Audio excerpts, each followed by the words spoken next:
एक बार एक वैज्ञानिक ने एक टिड्डे को पकड़ा और उससे अपनी आवाज पर छलांग लगाना सिखाया।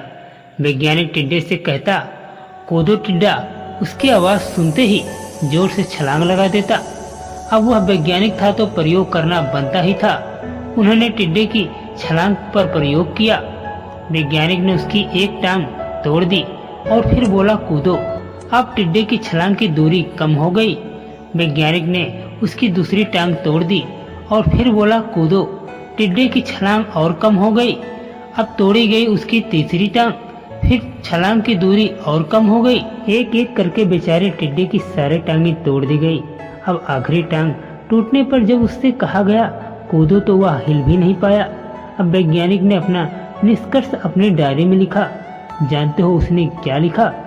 जब टिड्डे की एक टांग तोड़ी गई तो वह थोड़ा बहरा हो गया। जब उसकी दूसरी टांग तोड़ी गई तो और बहरा हो गया। हर टांग टूटने के साथ और बहरा होता गया और सारी टांग टूटने के बाद बिल्कुल बहरा हो गया।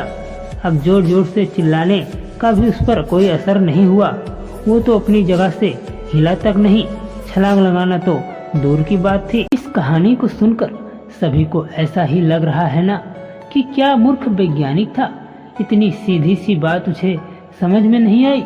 या कुछ लोग ये भी सोच रहे होंगे कि ये तो किसी बच्चे को भी पता है कि टिड्डे की छलांग उसके टांग टूटने की वजह से कम होती जा रही थी, न कि वह बहरा हो गया था।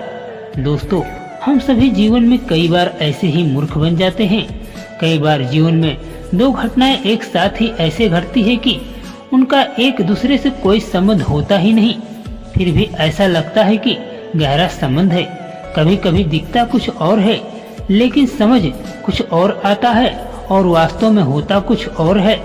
इसलिए अगर पछताना नहीं है तो जीवन में जल्दबाजी में कोई निर्णय न ले। हमेशा समझ बूझ का इस्तेमाल करें, सावधानी बरतें, नतीजे सोच विचार कर ही निकालें।